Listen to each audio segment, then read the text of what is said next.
innovation na makambo ya mpepo tope aviation na RDC. Compagnie africaine d'aviation c'est ana mokuse alela yango minu na nenga kosakana tedi et commandé domaine na ye.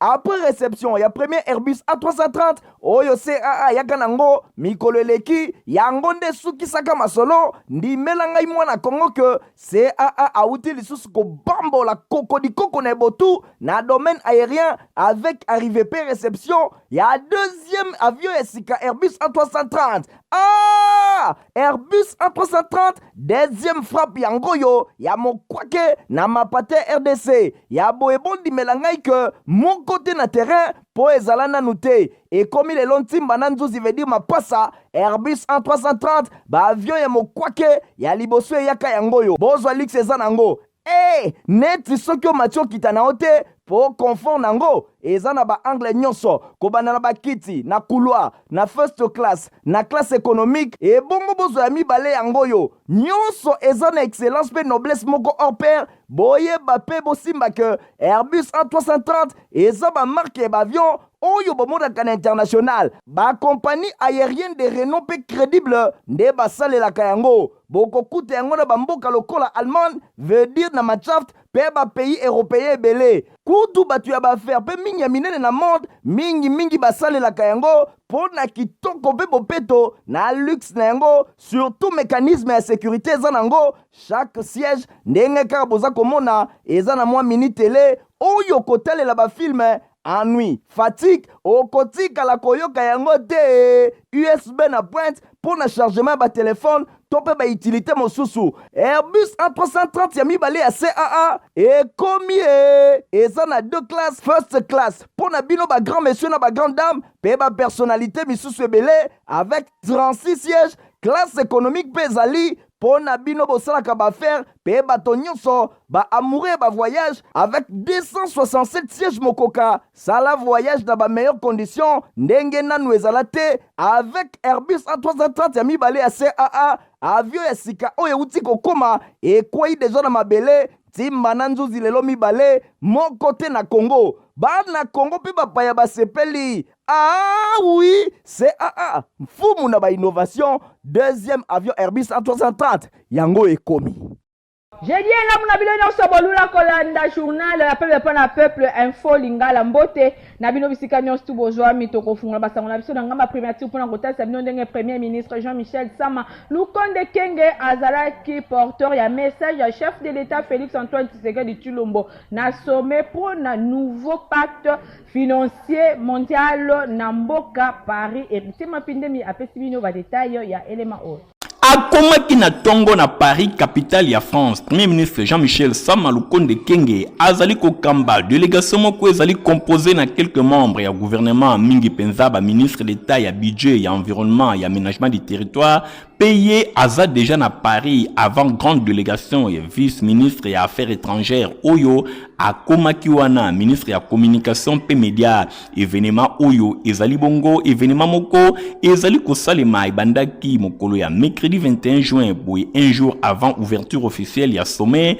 pour un nouveau pacte financier mondial ezana double objectif ko financer développement durable dans ba ville oyo bazali ko repenser architecture financière mondiale pour na ko atteindre ba ODD accord ya Paris pe ya climat compte tenu ya position ya République démocratique du Congo pour na ba ressources naé en tant que pays solution na lutte contre le réchauffement climatique. Premier ministre ye azalaki bongo porteur ya message ya président de la République na sommet mondial oyo ministre ya communication pe porte-parole ya gouvernement a fixaki opinion pe alobi RDC alingi amona ba promesse nyonso esalemaki pour na rôle mondial naé na lutte contre le changement climatique pe ezala concrétiser ba ye bongo na Paris ndenge porte-parole alobi ko accompagner premier ministre chef ya gouvernement oyo azali ko représenter président de la République na sommet monene oyo pour na pacte financier ya sika pacte financier mondial oyo ezalaki initié et pas ya président Macron et kozala bongo question na misala oyo ko repenser système financier mondial 80 ans après ba accord ya Bretton Woods oyo ezalaki créé na Fonds monétaire international pe Banque mondiale et sengeli pe lisusu kotala ndenge nini mokili mobimba ezali ko répondre na ba impératif climatique boyibi ke ke RDC azali pays solution par rapport ya ba sujet nyonso oyo ezali na ba avis ya République démocratique du Congo azali ko compter ko sala pona wana délégation oyo euti ko koma na Paris pona misala oyo eye bongo ko luka ko se positionner par rapport ya position ya mboka na biso kasi tozana ba ressources oyo esengeli mokili mobimba bayeba na koyeba yango ndenge porte parole ya gouvernement asilisaki koloba esengeli bosimba ke sommet oyo ya nouveau pacte financier mondial ezali bongo sous la direction ya président Emmanuel Macron pe ezali ko connaître participation ya plus de 100 chefs d'état pe ya ba gouvernement oyo bautaki na ba continent ya ndenge na ndenge sommet ya Paris oyo ezali ko banda le 22 til le 23 juin yango ezalaki convoqué par le président Macron et côté dans cadre et contexte international marqué dans les répercussions multiples de la crise climatique, énergétique, sanitaire et économique mingi penza dans les pays oyo ezali vulnérables pays oyo ezana ba dette ya ndenge na ndenge esengeli ko mobiliser ba financement innovant pour les pays vulnérables dans le changement climatique. Totikali kaka na masola primature pona kotesa bino ndenge ministre ya aménagement du territoire mwana mboka Guy Luando a représenté qui premier ministre Jean-Michel Sama Lukonde Kenge mercredi 21 juin kuna na conférence internationale ya Paris pona ba défi ya financement ya ODD veut dire objectif de développement durable encore une fois de plus hérité Mapindini. Ministre et aménagement du territoire, Maître Guy Luando, a représentant qui République démocratique du Congo, mercredi 21 juin, à conférence internationale à Paris, pour na oyetali ba défi à financement, ya objectif ya développement durable, ODD na mokuse, a intervenant qui na conférence où ils allaient placer na thème pour renforcer accès na ba financement ya ONG pour na terme ya développement durable na ba ville ya Mokili. Guy Luando a lobela ki mingi ba défi interne ya financement ya ODD na République démocratique du Congo mingi penza na aménagement du territoire pe na ba investissement oyo ezali clé lokola ba priorité na territoire ya République démocratique du Congo oyo ezana besoin na yango pona ko atteindre agenda 2030 ba ODD ya agenda 2063 pe ya Union africaine. Ministre Guy Luando azalaki na délégation ya premier ministre Jean-Michel Sama Lukonde Kenge oyo bazali ko représenter chef de l'État Félix Antoine Tshisekedi Tshilombo na République démocratique du Congo pour na sommet ya nouveau pacte financier mondial oyo ezali ko salema le 22 et le 23 juin na mboka Paris na France. Sommet à Paris oyo ezalaki convoqué et pa ya président Emmanuel Macron et côté na cadre ya contexte international oyo ezali marqué na ba répercussions ya ba multiples crises climatiques, énergétiques, sanitaires, économique pe lisusu na mboka oyo ezali bongo vulnérable akobaki na 4 grands objectifs kopesa espace budgétaire na mboka oyo ezali kosala face na situation difficile à court terme mingi penza mboka oyo ezana ba nyongo ebele ko favoriser développement ya secteur privé na mboka oyo ezana ba revenu ya muke ko encourager investissement et infrastructure oyo ezali bongo verte pour la transition énergétique na mboka oyo ezali komata pour le développement ko mobiliser ba financement innovant pour ba pays oyo ezali vulnérable na changement climatique. Ozongi bongo na Kinshasa pour la retenue de commission électorale nationale indépendante CENI na mokuse auti kobimisa communiqué moko par rapport ya ba condition ya éligibilité ya ba candidat pour na ba élection ya mbula oyo bola na ba détenu nango elongo na Nathalie Kaila pe Stéphane Skande. Conformément à Oetali article 9 P10 na Oetali loi électorale CENI a pesi ba condition ya éligibilité pe bakaya inéligibilité na Oetali maponami soki olingi ozala éligible il faut kozala na nationalité congolaise âge na yo il faut ozala au moins ya 18 ans ti mokolo oya maponami kozala na carte d'électeur topé ko se faire identifier jour oyo okokende kotika candidature na yo osarole mbala moko kozala na niveau d'études pe kozala na expérience professionnelle avérée na domaine ya économie topé socio-culturel na Oetali article 10 pona o etali inéligibilité seni alobi ete moto oyo nyonso azali na droit civil pe politique judiciaire irrévocable ye akoki kopostule te. Bato oyo baza condamné na décision moko irrévocable ya chef ya viol, exploitation illégale ya ba ressources naturelles, corruption, détournement ya dernier public, faux et usage de faux, banqueroute, bato oyo baza frappé na incapacité mentale médicale en cours il y a 5 années oyo wuti koleka. Ba fonctionnaire pe ba agent ya administration publique ba oyo nanu ba se justifié te, bango pe bakoki ko postuler te. Il faut basenga bongo mise en indisponibilité. Ba mandataire actif oyo nanu ba démissionné te na fonction na bango, bango pe baza na droit ya kokende kotika candidature na bango te. Ba magistrat esengeli ba pesa nanu lettre ya mise en indisponibilité. Ba membre ya force armée pe ya la police nationale congolaise, il faut bango pe ba démissionner. Soki oza membre ya CESAC, Conseil économique et social, Commission nationale ya droits de l'homme, Conseil national pe suivi accord pe processus bato ya CENI, bato oyo baza condamné na crime contre guerre, crime contre génocide, pe crime contre humanité, bango pe bakoki ko postuler te. Au total, 250 paroisses ya Mangomba Oyo, bazali na lisanga babengi Union chrétienne des églises spirituelles et évangéliques dans le monde, bazwaki ba document juridique na bango na cérémonie ya remise officielle na yango esalemaki epa ya honorable Néron Mbumbu oyo azali bongo évangéliste itinérant héritier Mapine Miladi landu bazaki kuna na compte info lingala. Au total, 250 paroisses ya Mangomba oyo bazali na lisanga babengi Union chrétienne des églises spirituelles et évangéliques dans le monde. ICSM na mokuse bazwaki ba document juridique na bango weekend eleki na cérémonie ya makasi oyo esalemaki na Flat Hotel ya Nerombungu oyo ezwami na commune ya Matete. Ezali bongo mwana mboka évangéliste itinérant Néron Mbungu nde asalaki remise officielle de ba certificat pe journal officiel patriarche visionnaire Damas Mansembe Ondaya représentant légal ya ICSM atalisaki mutuya ya événement oyo. Néron Mbungu nazo mona penza vraiment politicien te mais nazo mona tak mosala nzambe.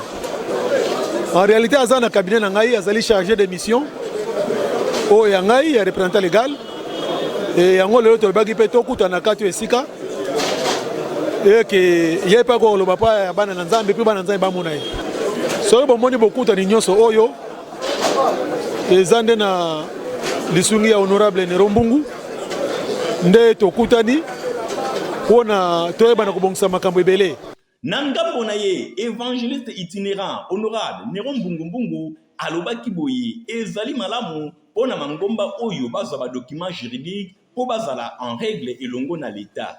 Ndelelo corporation euti ko zwa au moins 250 églises oyo basadere oyo bazwi mikanda ba fonctionner na mikanda ya ICSM parce que tokoki koza na église te soki toza reconnu na l'état te.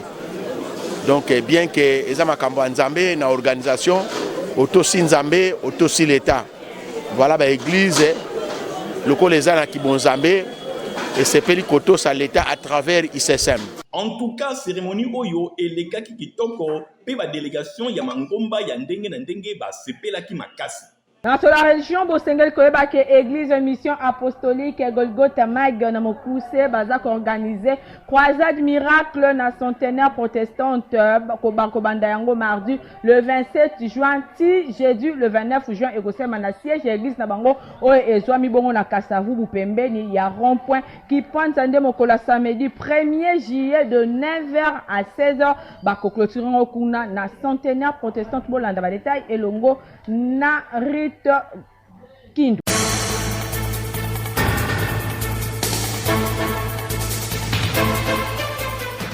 Midi en prière, eza musalo ezo sala manakisa sawa.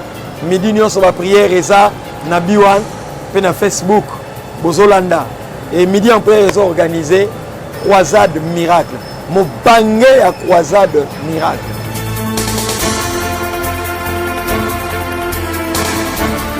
Maman, papa et Lengue, pour vendre dans côté Bissonionso, samedi 1er juillet, na centenaire protestant, Nangonga 9h, bataille. Pasteur de Delando, visionnaire à midi en prière, pasteur Kalika Senda, il y a la parole éternelle, extension la borne Bandal, Tata Nanga Molimo, et docteur Job Moukadi Oyakouta, na Manchester. Le thème, Docteur Saint-Esprit. Docteur Saint-Esprit. Docteur Saint-Esprit. Yesu alobi boyana babeli. Reçois la guérison. Il te touche. Kobanga te papa. Kobanga te. N'aie pas peur.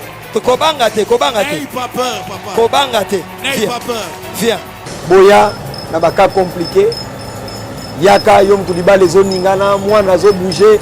Problème ya dépression yaka. Yesu akobikisa. Yesu akokangola. Esaïe 53 5 elobi par ses maîtres et sœurs. Nanzela ma pipi na ye tobiki sami touche Simba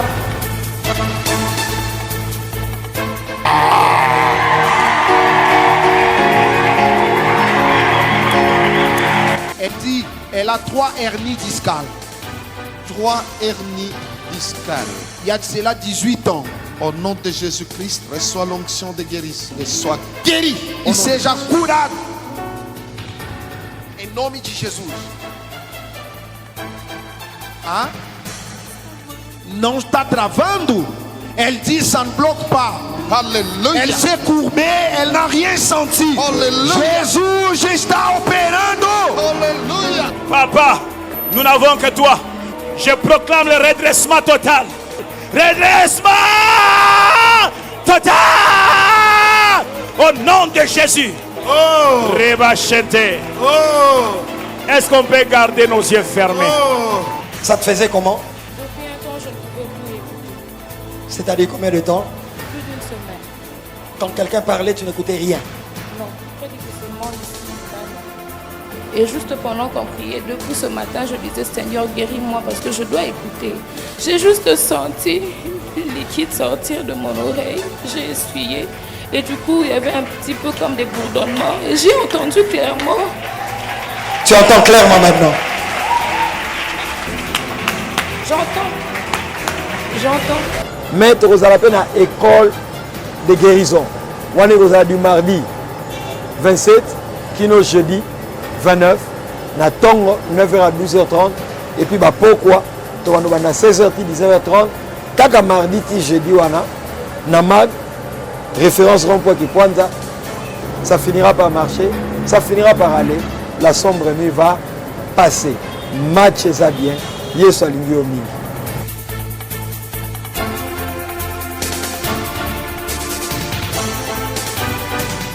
Centre de réveil spirituel na Bokambemi ya évangéliste Claude Kabundi Walesa baza kolengela veille monene de prière vendredi 14 juillet na stade de Martyr ba des éléments oyo elongona Nathalie Kai Lapé Naomi Gona. Shalom, les évangéliste Claude Kabundi Walesa, ministre de la Défense na gouvernement Jésus-Christ. Toujours qui est na stade na banananga et belé na simananga.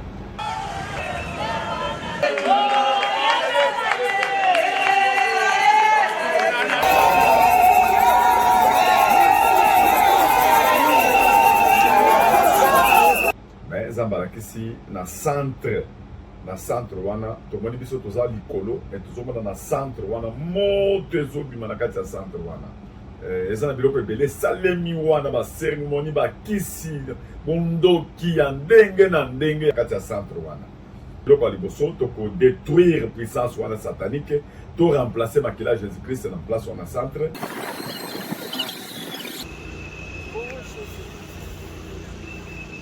Nom de Jésus. Tozo bondela. Tozo longola moto oyo batiaki place oyo. Moto oyo batie place oyo pona ko détruire mboko oyo. Moto oyo batie place oyo. Eza place à martyr. Seigneur lelo. Ezali place moko inoubliable na kati ya mboko oyo. Lokolo eza place à martyr. Tozo changer ngo. Yondo salaki na Golgotha martyr à liboso ya monde entier. Makila na yo etanga na place oyo. na minute toza kati ya koloba loboko na yo monisama nguya na yo se manifester. Et puis eloko ya mibale oyo tozosala ezali ke toza kodédier journée ya le 14 juillet na maboko ya Nzambe. Tokosambela de façon que bato oyo bakoya biso a partir ya mokonzi ya mboka tina se tout le monde bakoya donc bazwa bénédiction. Bato babongola mitema, bato bandima yo, changement total esalema na mboka oyo. Gloire na Nzambe se manifester. Bato ebele bazo changer mitema. Tobi ka makambo ebele zo changer na kati ya mboka. À partir ya prière tozo sa na stade oyo. Ezali pona mboka mobimba. Tout le monde akoya na mosika. Ata na ba pays mosusu. Kokota ka zo kotawa. Amona loboko na Nzambe. Ata bana ne batikali mosika. Ba mona loboko na Nzambe. Lole fongwama. Loboko na Nzambe monisama. Yo yebi moto na moto. Moko na moko akoyawa. Na loboko na Nzambe kokutana na yo. Bato ba sepela. Bato ba lia, bato babina, bato baseka, bato bazwa repos, o baza chargé, o baza na fardo bazo tambola nango, bato bayebi nanu ndenge bakolia lobi te. Nzambe tozondima ebele bakokutana na yo. Topesi merci okotika na Nzambe na biso na makambo tu au nom de Jésus. Merci Seigneur. tozongi na masolo ya religion mpona kotalisa bino ndenge Congo pour Christ CPC na mokuse elongo na évangéliste international Jean-Oscar Kizamina Kibila baza kolengela mobanye na campagne d'évangélisation pendant 2 jours na stade de Martyrs. Aïe! Ndeko ya Congo! Est-ce que soyoki sango ya CPC 2023 Congo pour Christ avec l'évangéliste international Kizamina Kibila Jean-Oscar, l'homme de Dieu, l'homme de feu. Yoka CPC 2023, grande campagne d'évangélisation et de guérison miracle. Kanga date malamu du vendredi 18 au dimanche 20 août 2023 à partir à 12h na stade de Martyrs. Et c'est le seul rendez-vous. Il y a prière pour la mboka, et prière pour la famille. Blocage, stérilité, paralysie, malade et oumeli. L'évangéliste international Kizamina Kibila Jean-Oscar Alobi, si ton Dieu est mort, et c'est le mien pendant 3 jours à CPC 2023 dans le stade de Martyrs. Kobo Sanate, conférence des ministres, des serviteurs et servantes de l'Éternel du 15 au 17 août 2023 dans le quartier général. Il y a ministère la puissance du nom de Jésus-Christ. Oyo et Zoami na croisement Capella et chaussée de Kimweza numéro 8 quartier Yolo Sud commune à Kalamu référence Maître Toro.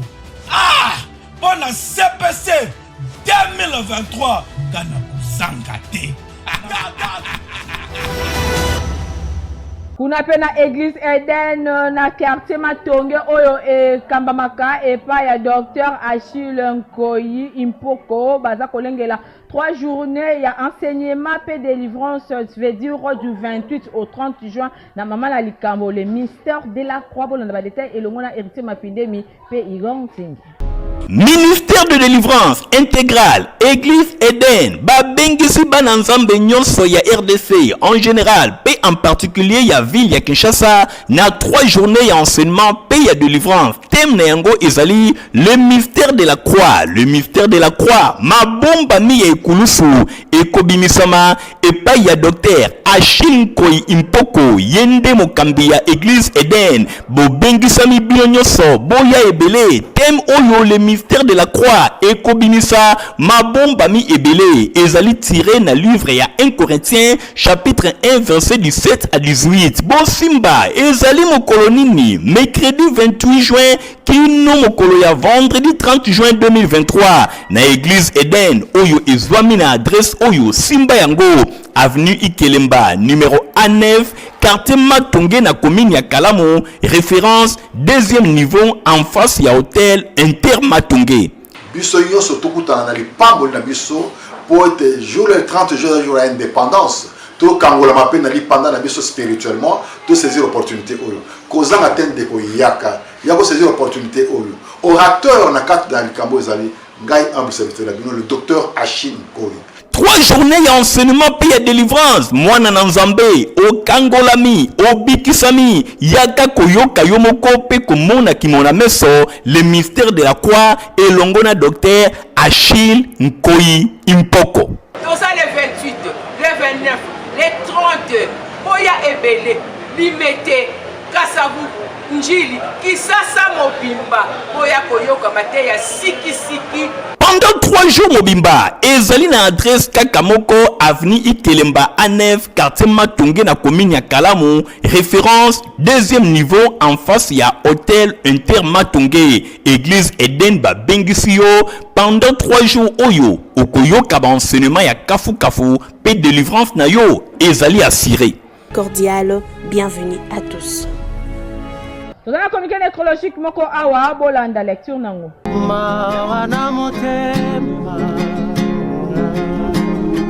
Famille Pembamoto, Joseph Wilinge, la journaliste et info lingala, bazana mawaya koyebisa na bandeko, baninga, pe baebani, liwa ya maman, koko, pe tata mwasi na bango, na kombo ya Kaambwe Makuno, Bernadette Oyo akufaki depuis le 17 juin 2023. Programme Yamatanga Ezali Boy. Lundi 26 juin 2023, veillée montuaire Ekosalema na salle Cascade Oyo ezwami na avenue Kabambare en face ya cabine ya SNEL na 100 mètres ya maison communale ya Barumbu. Ndeti ozokende bon marché. Mardi 27 juin 2023, ndenzoto ya Mowei ekobima na morgue ya 50 na ngonga ya 8h30. Après dépôt ya ba gerbe de fleurs, pe ba hommage ya ndenge na ndenge na ngonga ya 11h15 nde ekozala levé du corps pona bokundami na nécropole de na commune ya Ntele. Na ngonga ya 15h30 bozongi na salle Cascade pour un bain de consolation. En attendant, matanga ezosalema na salle Cascade. Tika été communiqué oyo ekomela batu nyonso baebaki Mama Bernadette Kaambwe Makuno binti Pembamoto. Pasina motema kasi swaloku. Nazalaki na esanga makasi ya kotelema devant baposte téléviseur na bino mpona koprésente le bino info lingala journal ya pepe mpona pepe nasalaki yango ngamo kote boyebaka édition ekumamaki epai ya Rite Kindu pe Naomi Gonda elongo na Nathalie Kaila Kapenda boyebaka na sima caméra tozalaki bongo na Igor Ntingi montage esimamaki na Fabrice Lundombi puis tout monde ya pe Christian Kangebeni journal ya pepe mpona pepe ezalaka supervisé epai hérité bapinde mibande kobotika na malamu ngala bino ekutani poso ezali koya. Au revoir. Innovation na makambo ya mpepo tope aviation na RDC compagnie africaine d'aviation c'est ana mokuse alela yango minu na nenga kosakana tedi et commandé domaine na ye après réception ya premier Airbus A330 oyo CAA yaka nango mikolo eleki yango nde sukisaka masolo ndimela ngai mwana Kongo que CAA auti lisusu ko bambola koko na botu na domaine aérien avec arrivée pe réception ya deuxième avion esika Airbus A330. Airbus A330 deuxième frappe yango yo ya mokwake na mapate RDC ya boebondi melangai que mon côté na terrain po ezala nanu te ekomi lelo ntimba na nzuzi veut dire mapasa Airbus A330 ba avion ya mokwake ya liboso eyaka yango yo bozwa lix eza nango neti soki omatio kita na ote po confort nango eza na ba angle nyonso kobanda na bakiti na couloir na first class na classe économique et bongo bozo ya mibale yango yo nyonso eza na excellence pe noblesse moko hors pair boyeba pe bosimba que Airbus A330 eza ba marque ba avion oyo bomonaka na international ba compagnie aérienne de renom pe crédible nde basalelaka yango bokokuta yango na bamboka lokola Allemagne veut dire na Machaft pe ba pays européen ebele kutu batu ya baaffaire pe mingi ya minene na monde mingi basalelaka yango pona kitoko mpe bopeto na luxe na yango, surtout mécanisme ya sécurité eza nango. Chaque siège ndenge kaka boza komona eza na mwa mini télé oyo kotalela bafilme. Ennui, fatigue, okotikala koyoka yango te. USB na pointe pour na chargement ba téléphone, tope ba utilité mosusu. Airbus A330 ya mibale ya CAA ekomi eza na 2 classes, first class pour na bino ba grand monsieur na ba grande dame, pe ba personnalité misusu ebele avec 36 sièges. Classe économique pe ezali pour na bino bosalaka bafaire pe bato nyonso ba amoureux ba voyage avec 267 sièges mokoka. Sala voyage dans ba meilleures conditions ndenge nanu ezala te avec Airbus A330 ya mibale ya CAA. Avion ya sika oyo uti kokoma ekwei deja na mabele timba na nzuzi lelo mibale moko te na Congo. Bana Congo pe bapaya basepeli. Ah oui, CAA mfumu na ba innovation. Deuxième avion Airbus A330 yango ekomi.